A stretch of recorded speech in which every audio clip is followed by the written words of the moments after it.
তো তোদের 4th semester exam শেষ, সবার ভালোই হয়েছে।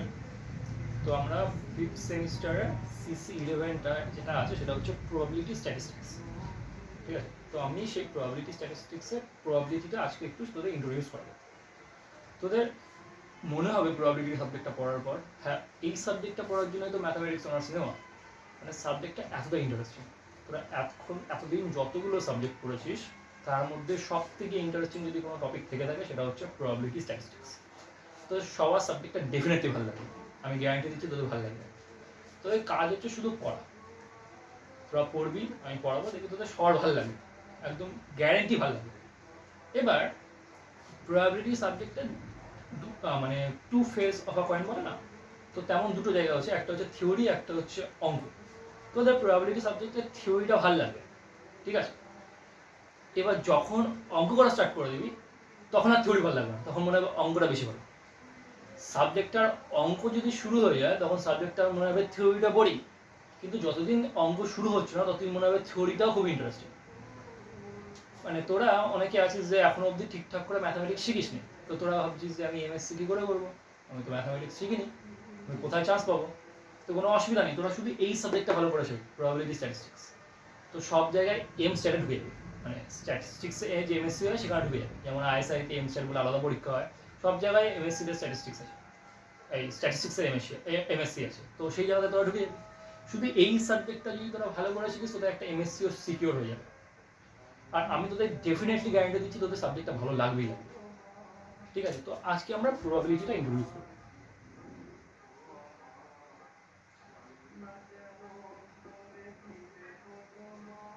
ওকে, তোদের প্রবাবিলিটি সম্পর্কে তোদের কম বেশি সবারই ধারণা আছে, তাই?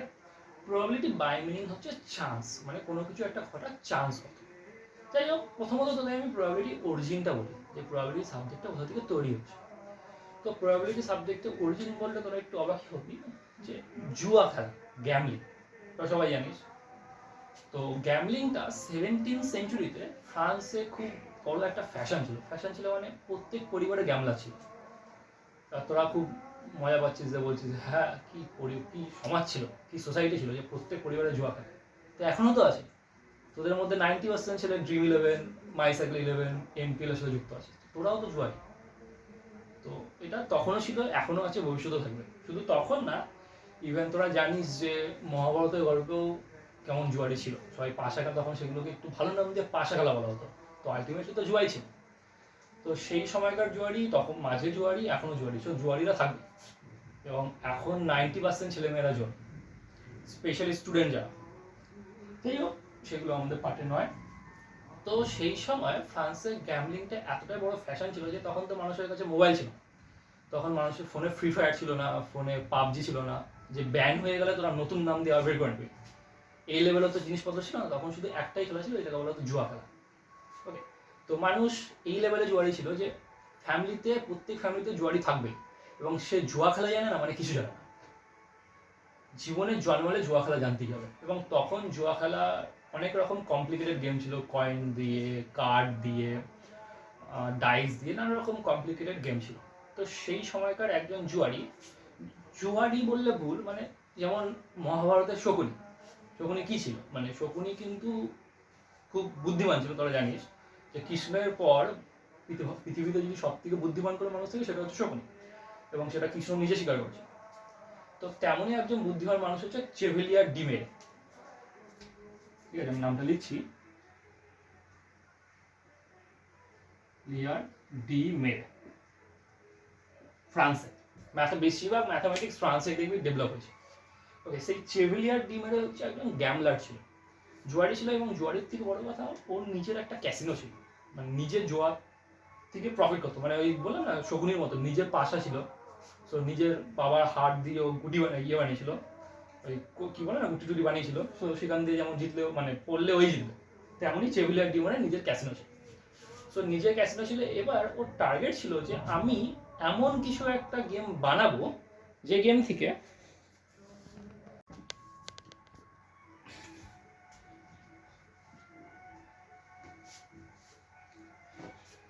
ঠিক আছে। তো ওর নিজের ক্যাসিনো ছিল, এবার ওর টার্গেট হচ্ছে ও এমন একটা গেম বানাবে যে গেমে 90% বার ও জেতে বা 80% বার ও জেতে, তাহলে কি হবে, যদি 90% বার ও জেতে, তাহলে 10 বার যদি ও হেরেও যায়, তাহলে ও 8 বার যেটার প্রফিটটা বাড়িতে নিয়ে যেতে পারবে।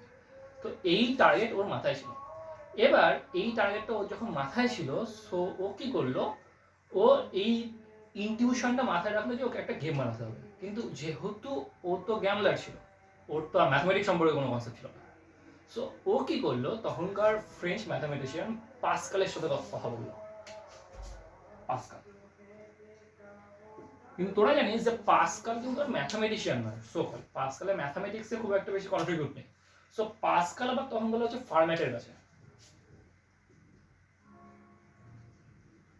ওকে, ফার্ম্যাটের কাছে গেল। এবার প্রবাবিলিটি অরিজিন হচ্ছে পাস্কাল আর ফার্ম্যাটের মধ্যে কনভারসেশন। পাস্কাল আর ফার্ম্যাটের মধ্যে কনভারসেশন থেকে প্রবাবিলিটি সাবজেক্টটা তৈরি হলো। এবার পাস্কাল আর ফার্ম্যাটের মধ্যে যে কনভারসেশনটা হয়েছিল, সেই কনভারসেশন তো আমরা জানি না, তখন তো আর হোয়াটসঅ্যাপ ছিল না, যাই হোক, তবুও ওদের কনভারসেশনটাকে প্রবাবিলিটি অরিজিন হিসেবে ধরা হয়। এবার তখনকার দিনে প্রবাবিলিটি সো কল্ড কি হলো, কোনো ডেফিনেশন ছিল না, সাবজেক্টটার কোনো কনসেপ্ট ছিল না, সাবজেক্টটার কোনো ফান্ডা ছিল না। তো সেই সময় কি ছিল, সাবজেক্টটা based on some typical problems, 6-7 রকমের বা 10 রকম 12 রকমের প্রবলেম ছিল। সেই এক একটা করে প্রবলেম সলভ হচ্ছিল, কিভাবে সলভ হচ্ছিল ভগবান জানে। সেই ওই এক একটা করে প্রবলেম সলভ হচ্ছিল, তারপর আরেকটা প্রবলেম তৈরি হচ্ছিল, তো সেই প্রবলেমটা সলভ হচ্ছিল, এইভাবে সাবজেক্টটা শুরু হয়।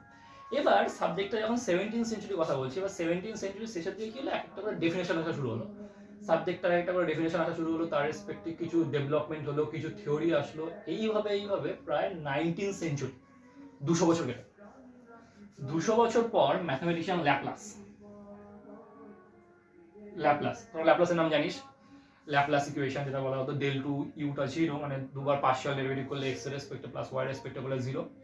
সো ল্যাপলাস প্রথম প্রবাবিলিটির ফার্স্ট ডেফিনেশন দিল, যেই ডেফিনেশনটা তোরা জানিস এম বাই এন হচ্ছে ফেভারেবল টোটাল আউটকাম, এম হচ্ছে ফেভারেবল আউটকাম। এই ডেফিনেশনটাকে বলা হয় classical definition of probability.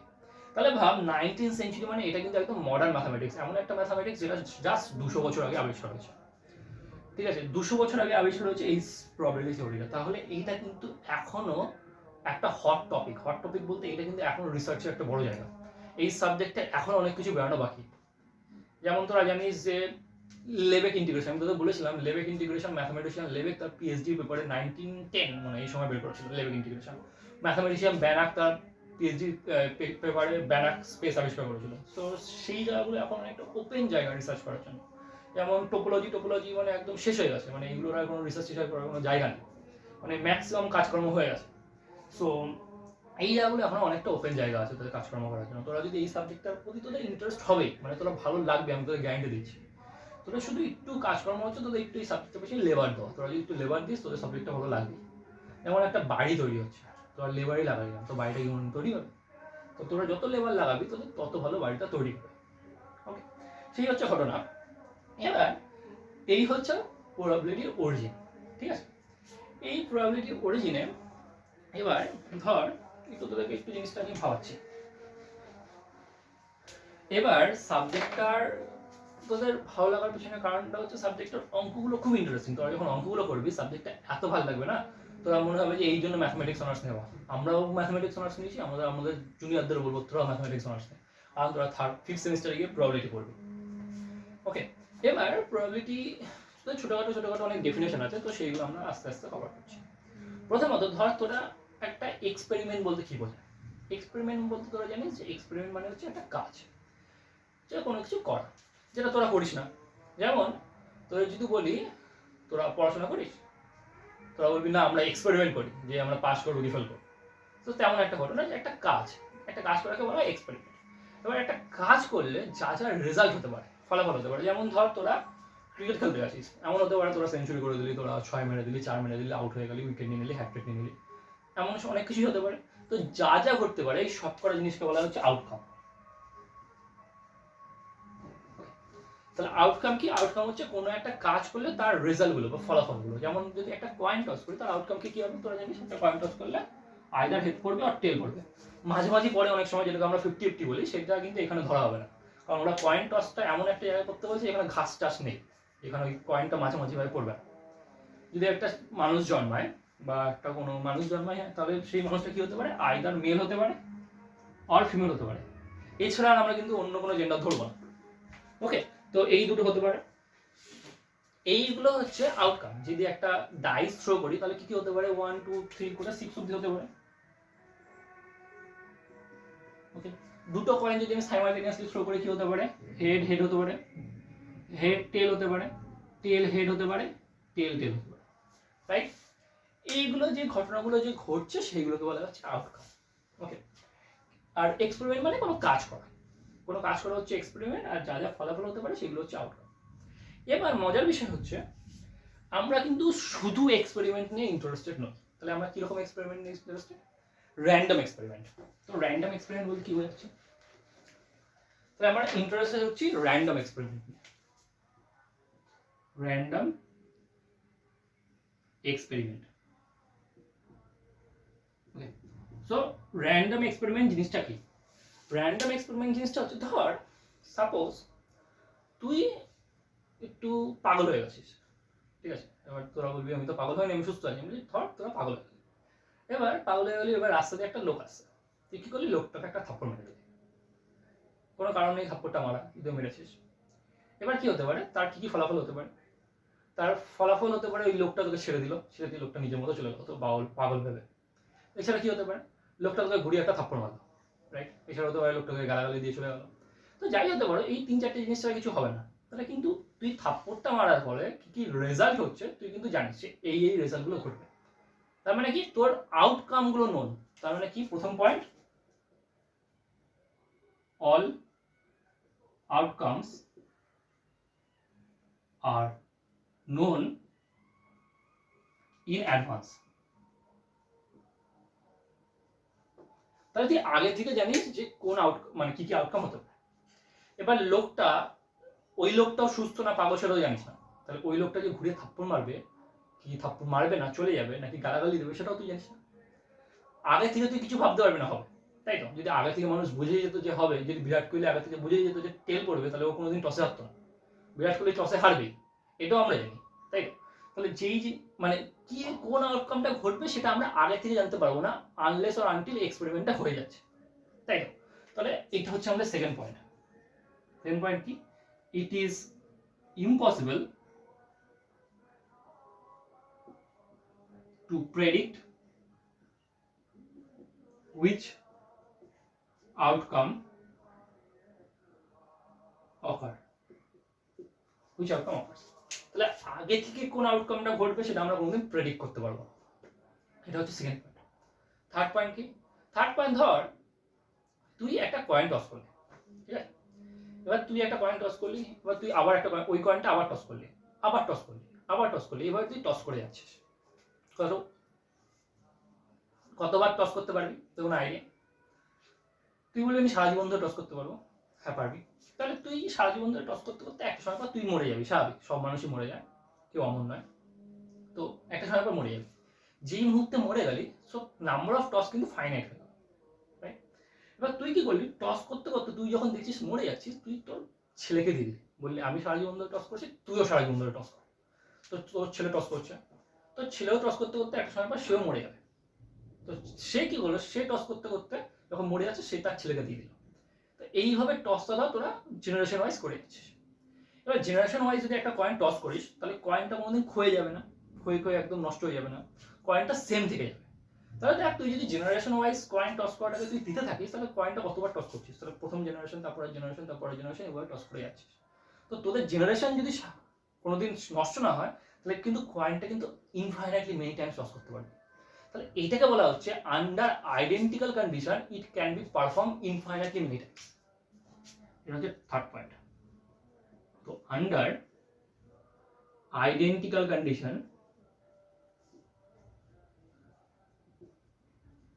it can be performed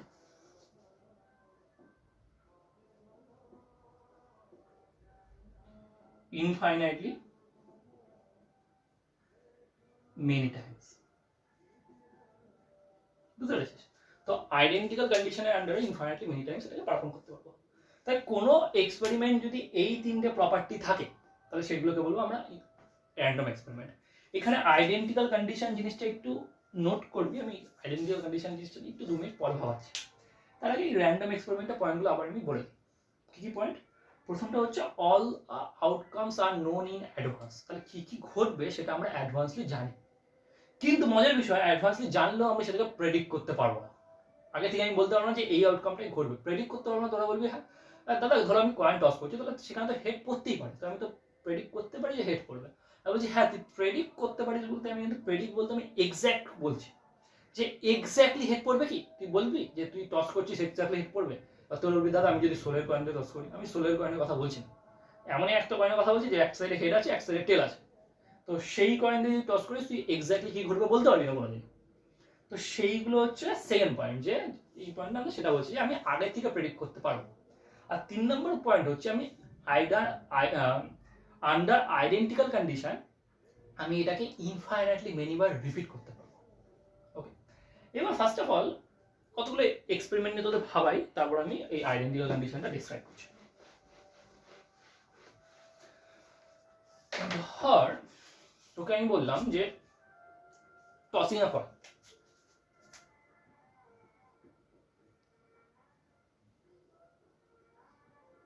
tossing a coin. ওকে, ধর আমি একটা কয়েন টস করলাম। আচ্ছা কয়েন টস করলে তার কি কি আউটকাম হতে পারে? ফার্স্ট পয়েন্টটা দেখ, ফার্স্ট পয়েন্টে আমি কিন্তু জানি যে ফার্স্ট যে কন্ডিশনটা ছিল, ফার্স্ট কন্ডিশন কি, all the outcomes are known in advance. তাহলে আমি কিন্তু আউটকামগুলো অ্যাডভান্সলি জানবো। কয়েন টস করলে কি কি আউটকাম হতে পারে? ইদার হেড হতে পারে অর টেল হতে পারে। তাহলে এইগুলো হচ্ছে আউটকামস, রাইট? এইগুলো হচ্ছে আউটকামস। তাহলে আমি আউটকামস গুলো কিন্তু অ্যাডভান্স জানি। তাহলে একটা কয়েন টস করলে যদি তার আউটকামস গুলো জানি, মানে সে ফার্স্ট কন্ডিশনটা স্যাটিসফাই করে। সেকেন্ড কন্ডিশন কি? সেকেন্ড কন্ডিশনটা হচ্ছে it is impossible to predict which outcome occurs.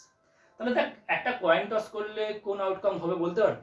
তবে আমি তো বলতে পারবো। আমি বলি তোরা যদি বলতে পারছিস তাহলে তো বিরাট কোহলি প্রত্যেকবার টসই, ও তো কোনোদিন টসে যেত না, কারণ এটা ইম্পসিবল প্রেডিক্ট করা। তো সেকেন্ড আউটকামটা হচ্ছে দেখ, সেকেন্ড কন্ডিশনটা স্যাটিসফাই করে গেল যে কোন আউটকাম ঘটবে সেটা আমরা প্রেডিক্ট করতে পারবো না। আর থার্ড কন্ডিশন আমি তোদের বললাম যে একটা কয়েন তোরা identical condition infinitely many Times repeat করতে পারিস, তাই তো? এটা হচ্ছে তাহলে টসিং আ কয়েন হচ্ছে একটা র্যান্ডম এক্সপেরিমেন্ট। ওকে, আচ্ছা সেকেন্ড হচ্ছে তো থ্রোয়িং আ ডাইস। তুই একটা ডাইস থ্রো করলি, তাহলে একটা ডাইস থ্রো করলে তার আউটকাম কি কি হতে পারে? আউটকাম হতে পারে 1 2 3 4 5 6। ডাইস মানে লুডো ছক্কা। তো একটা ছক্কা থ্রো করলে এই 6টা আউটকাম ছাড়া আর কিছু হয় না, তোরা জানিস। তাহলে এগেইন ফার্স্ট কন্ডিশনটা স্যাটিসফাই করে গেল যে all the outcomes are known in advance. Second condition কি বলছে? সেকেন্ড কন্ডিশন বলছে যে তোরা কোন আউটকামটা আসবে সেটা প্রেডিক্ট করতে পারবি না। তোরা কি প্রেডিক্ট করতে পারিস যে একটা ডাইস থ্রো করলে কি হবে? করতে পারিস না। তো সেকেন্ড কন্ডিশনটাও কিন্তু স্যাটিসফাই করে গেল। আর সিমিলারলি যে একটা ডাইস তোরা যদি জেনারেশন ওয়াইজ তোরা রিপিট করতে থাকিস, সেটা কোনোদিন নষ্ট হয়ে যাবে না, সেটাও থাকবে। তো থার্ড কন্ডিশনটাও স্যাটিসফাই করে গেল। তো এই ধরনের এক্সপেরিমেন্টগুলো হচ্ছে র্যান্ডম এক্সপেরিমেন্ট, যে আন্ডার আইডেন্টিক্যাল কন্ডিশন এই জিনিসগুলো আমরা রিপিট করতে পারি। ওকে, এই হচ্ছে তোর র্যান্ডম এক্সপেরিমেন্ট। এবার আইডেন্টিক্যাল কন্ডিশন বলতে কি বোঝানো হচ্ছে? ধর তুই তোর বাড়ির ছাদে, তোর একদম পরিষ্কার আকাশ, একেবারে ঝকঝকে রোদ উঠেছে, তো তুই তো বাড়ির ছাদে গিয়ে একটা ঢিল নিয়ে ছুড়ে দিলি।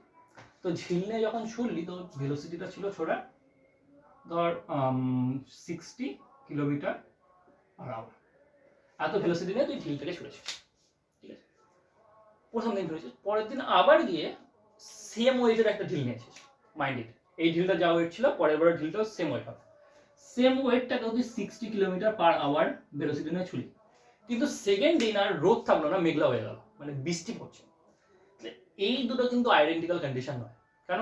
কারণ দেখ প্রথম দিন কিন্তু মেঘলা জায়গা, পরিষ্কার জায়গায় ঢিলটা অনেক ভালো পথে বেড়াতে পারে, কিন্তু সেকেন্ড দিনে কিন্তু যখন বৃষ্টি পড়ছে সেই বৃষ্টির জলটা কিন্তু এর একটা রেজিস্ট্যান্স হিসেবে কাজ করছে।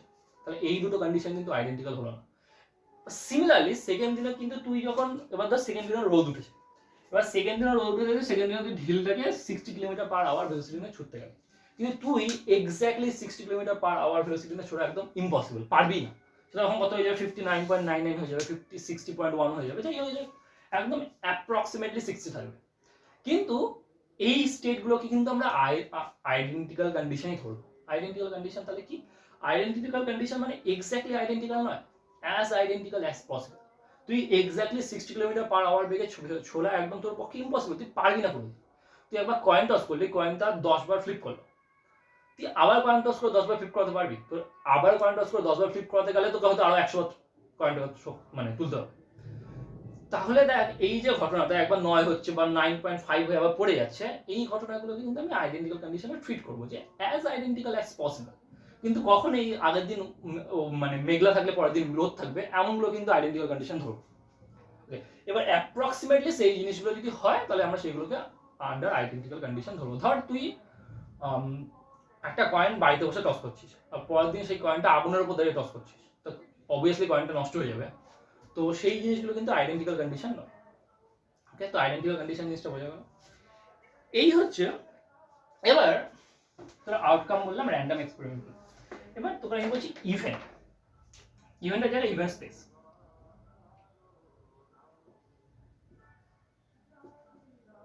ইভেন্ট স্পেসটা কি? ইভেন্ট স্পেসটা ধর তুই একটা কোনো র্যান্ডম এক্সপেরিমেন্ট করলি, মানে ধর একটা তুই কয়েন টস করলি। আচ্ছা, কয়েন টস করলে তার কি কি আউটকাম হয়? হেড আর টেল, রাইট? এই দুটো আউটকাম ছাড়া কোনো আউটকাম হয় না। এবার তুই যখন হেড আর টেল দুটো আউটকাম হয়, তাহলে এই দুটো আউটকামকে তুই এমনভাবে লিখতে পারিস হেড কমা টেল, রাইট? এই দুটো আউটকামের মধ্যে লিখে তুই একটা ব্র্যাকেট দিতে পারিস, সেকেন্ড ব্র্যাকেট। সেকেন্ড ব্র্যাকেট দিলে কি হয়ে গেল? এটা আউটকামের সেট হয়ে গেল একটা, দেখতে পাচ্ছিস? মানে কয়েন টস করা যে আউটকাম হয় সেই আউটকামে একটা সেট হয়ে গেল। যেই একটা আউটকামে সেট হয়ে গেল তখন সেটাকে বলা হচ্ছে ইভেন্ট স্পেস। মানে যতগুলো আউটকাম আছে সেই আউটকামগুলোকে নিয়ে তুই যদি একটা সেট বানাস তাহলে সেটাকে বলা হবে ইভেন্ট স্পেস। তাহলে তুই যদি একটা ডাইস থ্রো করিস কি হতে পারে? 1 2 3 4 5 6, রাইট? এই 6টা জিনিস করতে পারে। এই 6টা জিনিসে তুই এবার কি করতে পারিস? এই 6টা জিনিসে তুই আবার একটা সেট বানাতে পারিস। এই যে সেটটা বানালি, এই সেটটাকে নাম দেওয়া হচ্ছে ইভেন্ট স্পেস। বুঝতে পারলি? মানে কি ইভেন্ট স্পেস মানে হচ্ছে a set of all possible outcome of a random experiment. A set of all possible outcomes of a random experiment.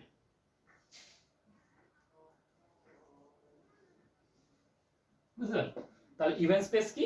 Event space হচ্ছে র্যান্ডম এক্সপেরিমেন্টে যতগুলো আউটকাম আছে সেই আউটকামের সেটকে বলা হচ্ছে ইভেন্ট স্পেস। ওকে, এবার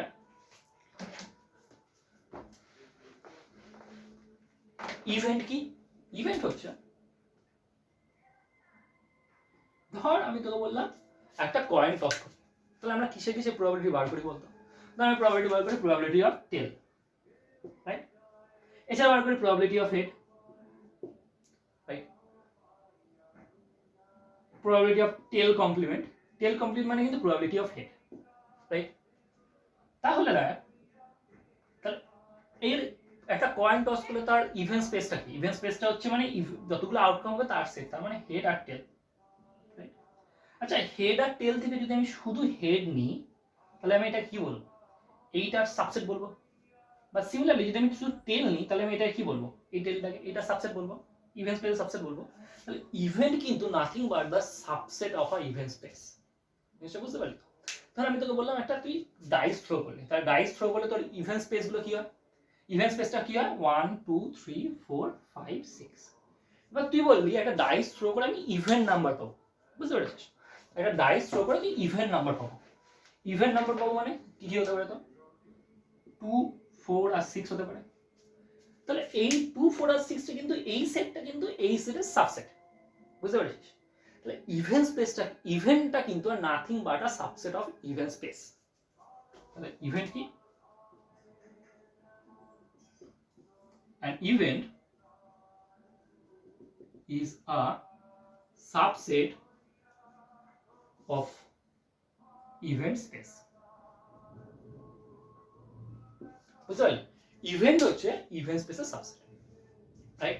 আমরা কিন্তু প্রবাবিলিটি ইভেন্টেরই বার করি, যে একটা কয়েন টস করলে হেড পড়ার প্রবাবিলিটি, তাহলে হেড পড়াটা কিন্তু ইভেন্ট স্পেসের সাবসেট, তাহলে কিন্তু সেটা হচ্ছে একটা ইভেন্ট, তাহলে আমি কিন্তু এর প্রবাবিলিটি বার করি। এছাড়া আমি কি বার করি? একটা ডাইস থ্রো করলে সেটা ইভেন্ট নাম্বার হওয়ার প্রবাবিলিটি কত? ডাইস থ্রো করলে অড নাম্বার হওয়ার প্রবাবিলিটি কত? এটা ডাইস থ্রো করলে less equal to 3, less equal to 3 মানে কি কি হতে পারে? 1 2 আর 3 হতে পারে, এটাও কিন্তু একটা সাবসেট অফ দিস। তাহলে ইভেন্ট কিন্তু ইভেন্ট স্পেসের সাবসেট। ওকে, এই হচ্ছে একটা ইভেন্ট। এবার আমরা আসি ক্লাসিক্যাল ডেফিনেশন অফ প্রবাবিলিটি, এটা হচ্ছে ল্যাপ্লাসের definition.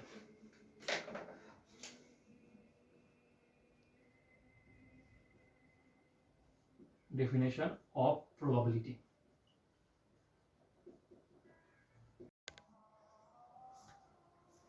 So classical definition of probability. Classical definition of probability basically Laplacian definition. Laplace কি বলছে? Laplace বলছিল let E be a random experiment.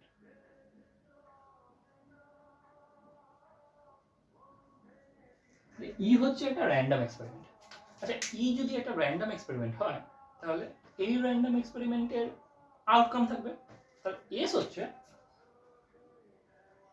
তাহলে আমি এসটাকে বলছি হচ্ছে ইভেন্ট স্পেস। ইভেন্ট স্পেস মানে কি? ইভেন্ট স্পেস মানে হচ্ছে set of all possible outcome. তার মানে ই র্যান্ডম এক্সপেরিমেন্টের জন্য যতগুলো আউটকাম হতে পারে সেই আউটকামগুলোকে নিয়ে আমি একটা সেট বানিয়েছি, যেই সেটটাকে আমি বলছি এস। তার মানে এই এসটা হচ্ছে অল পসিবল আউটকামের সেট। তাহলে এই আউটকামের সেটটাকে আমি বলছি event space.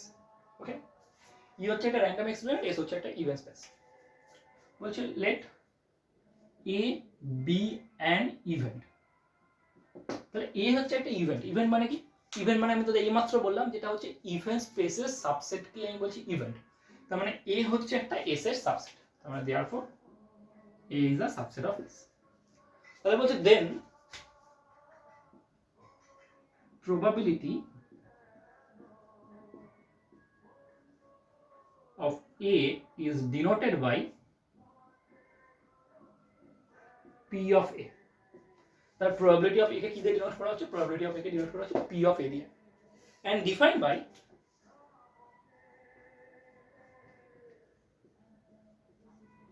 P of A is equal to M by N. ওকে, যেখানে M কি? M হচ্ছে A সেটের অর্ডার। A সেটের অর্ডার বলতে মানে A সেটে কতগুলো এলিমেন্ট আছে, জানিস তো? অর্ডার বলতে A সেটে কতগুলো এলিমেন্ট আছে। আর Nটা হচ্ছে S সেটের অর্ডার, মানে ইভেন্ট স্পেসের অর্ডার। তার মানে Nটা ইনডাইরেক্টলি কি? ইনডাইরেক্টলি হচ্ছে টোটাল নাম্বার অফ আউটকামস।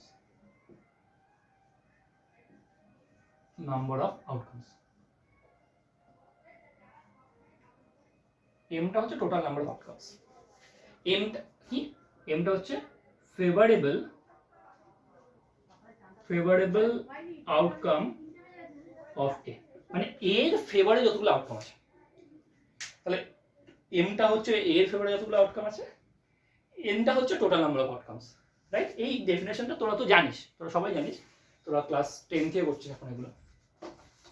তাহলে ধর এই ডেফিনেশন থেকে আমি যদি দু চারটে জিনিস ভাবাই, যে প্রবাবিলিটি অফ হেড, হেড একটা কয়েন টস করলে হেড পাওয়ার প্রবাবিলিটি কত? একটা কয়েন টস করলে ধরে জানিস আইদার হেড হয় আর টেল। তার টোটাল নাম্বার অফ আউটকামস 2। এই 2 এর মধ্যে হেড কটা আছে? হেড একটা আছে, একটা হেড 1/2, রাইট? এটা ডাইস থ্রো করলি তাহলে আমি একটা ইভেন্ট ডিনোট করছি, গেটিং আ নাম্বার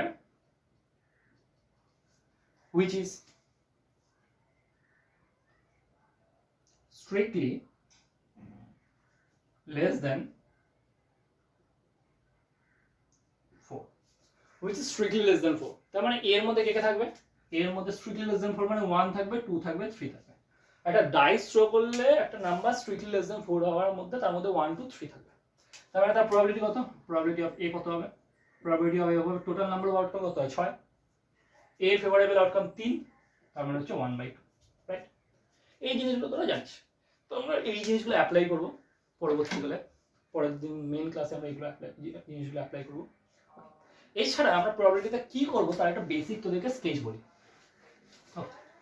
প্রবাবিলিটি সাবজেক্টে আমরা এই ক্লাসিক্যাল ডেফিনেশন বরাবর একটা স্ট্যাটিস্টিক্যাল রেগুলারিটি করব। স্ট্যাটিস্টিক্যাল রেগুলারিটি বলতে কি বোঝানো হচ্ছে?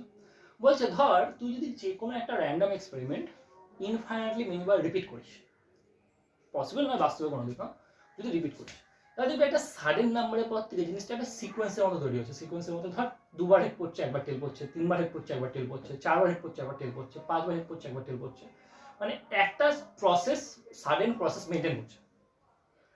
এটা ইনফাইনাইটলি মেনি বার রিপিট করলে একটা র্যান্ডম এক্সপেরিমেন্টে ঘটনাটা ঘটবে। এই যে একটা সাডেন প্রসেস মেনটেন করছে ইনফাইনাইটলি মেনি বার রিপিট করার জন্য, তো সেটাকে বলা হচ্ছে স্ট্যাটিস্টিক্যাল রেগুলারিটি।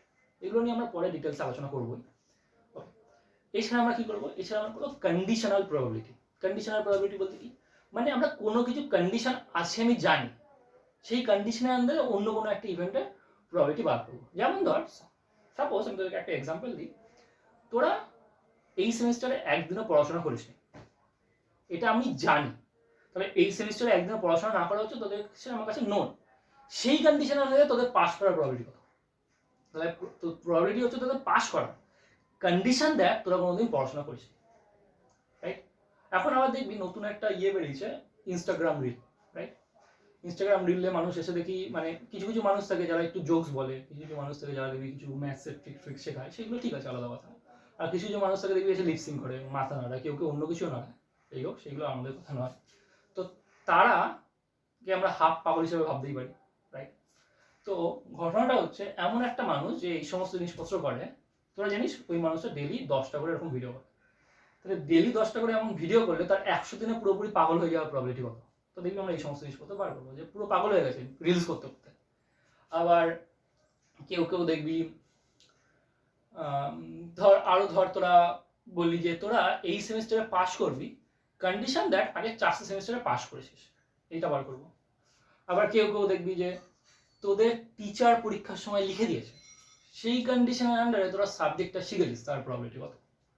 প্রত্যেক কটা ইভেন্টের কিন্তু একটা ইনার মিনিং আছে। আমি যাই হোক তোদের কথাগুলো বলছি তোদের কিছু বোঝার জন্য, যে তোরা যে পড়াশোনা করছিস সেই পড়াশোনা তোরা কিন্তু শিখছিস না, তোদের শেখা দরকার। না শিখলে পরবর্তীকালে একদম প্রবলেমে পড়ে যাবি, কারণ সবার মার্কস ভালো, তোরা যদি সাবজেক্ট না শিখিস কোথাও তোদের সবাই ইন্টারভিউ ছাড়া কোথাও নেবেই না তোদেরকে। তাই জন্য তোদের কিন্তু সাবজেক্টটা সবার শেখা দরকার। সেই জন্য আমি এই জিনিসগুলো বলছি যে সেই কন্ডিশনের আন্ডারে তোদের সাবজেক্ট শেখার প্রবাবিলিটি কত, এই সমস্ত কন্ডিশনাল প্রবাবিলিটি আমরা বার করবো। আর কি, তো তোরা এর মধ্যে কেউ কেউ আছে যে বলবি আমার দাদা অ্যানালিসিসটা ভালো লাগে, কেউ কেউ বলবি দাদা আমার অ্যালজেব্রা ভালো লাগে, আর কেউ কেউ বলবি আমার দুটোই ভালো লাগে। প্রবাবিলিটি সাবজেক্টটা হচ্ছে এমন একটা সাবজেক্ট যেখানে অ্যানালিসিস আর অ্যালজেব্রা একটা অদ্ভুত মিল পাবে। এবার তোরা বলবি দাদা আমার তো অ্যানালিসিস ভালো লাগে, তাই আমি বলবো অ্যানালিসিস তো আছে তার মানে প্রবাবিলিটি ভালো লাগবে। তোরা বলবি দাদা আমার অ্যালজেব্রা ভালো লাগে, আমি বলবো অ্যালজেব্রাও আছে তার মানে তোদের প্রবাবিলিটি ভালো লাগবে। তোরা দেখবি পরবর্তীকালে প্রবাবিলিটি বার করার জন্য আমরা ইন্টিগ্রেশন করছি। তোরা বলবি কেন ইন্টিগ্রেশন করবো, আমি বলছি এই যে আমরা classical definition of probability of some events is equal to n by n, এর অনেক লিমিটেশন আছে। সবথেকে বড় লিমিটেশন হচ্ছে এই টোটাল নাম্বার অফ আউটকাম nটা, এটা ফাইনাইট হতো। তাই দেখতে পারে n এর জায়গায় যদি ইনফাইনাইট বসা তাহলে 0 হবে। তাহলে এমন কি কোনো ইভেন্ট নেই যার টোটাল নাম্বার অফ আউটকামস হচ্ছে ইনফাইনাইট? বলছে হ্যাঁ আছে। ধর তুই 0 1 ওপেন ইন্টারভ্যাল থেকে তুই একটা পয়েন্ট চুজ করবি, যে কোনো একটা পয়েন্ট চুজ করবি, এই পয়েন্টটা হাফের থেকে ছোট হওয়ার প্রবাবিলিটি কত। এবার তোরা বলবি তাহলে 0 1 ওপেন ইন্টারভ্যালের মধ্যে কতগুলো পয়েন্ট আছে, আমি বলছি ইনফাইনাইট মেনি পয়েন্ট আছে, বসা তাহলে ইনফাইনাইট 0 হয়ে যাবে, তাহলে তার কি প্রবাবিলিটি 0? একদমই না। তাহলে এই ধরনের ইভেন্টগুলোকে কিন্তু আমরা এই ডেফিনেশন দিয়ে সলভ করতে পারি না। তখন আমরা প্রবাবিলিটি ডিস্ট্রিবিউশন ফাংশন ডিফাইন করব, একটা র্যান্ডম ভেরিয়েবল ডিফাইন করব, দেখবি ডিস্ট্রিবিউশন ফাংশন ডিফাইন করব। এবার তোরা বলবি তাহলে আমি তাহলে ইন্টিগ্রেশনই কেন করবো? আমি বলছি তোরা ইন্টিগ্রেশন আর সামেশনের মধ্যে ডিফারেন্স কি জানিস? বেসিক ডিফারেন্স ইন্টিগ্রেশন আর সামেশনের মধ্যে বেসিক ডিফারেন্স হচ্ছে যদি পয়েন্টগুলো কাউন্টেবল হয় তাহলে ইন্টিগ্রেশন আর সামেশনের মধ্যে কোনো পার্থক্য নেই, দুটো সেম। কিন্তু পয়েন্টগুলো যদি আনকাউন্টেবল হয়ে যায় তখনই ইন্টিগ্রেশন সামেশনটা ইন্টিগ্রেশন হয়ে যায়, আর যদি পয়েন্টগুলো কাউন্টেবল থাকে তাহলে ইন্টিগ্রেশনটা সামেশন হয়ে যায়। এই জন্যই দেখবি রিমেন ইন্টিগ্রেবল সাম বলে একটা আসে না, যেটা তোরা করতি ছোটবেলায়, summation i = 1 to n 1 by n, ওইটা ইন্টিগ্রেশন 0 to 1 করতিস, ওর লোয়ার লিমিট আর আপার লিমিট n এর লিমিট নিয়ে।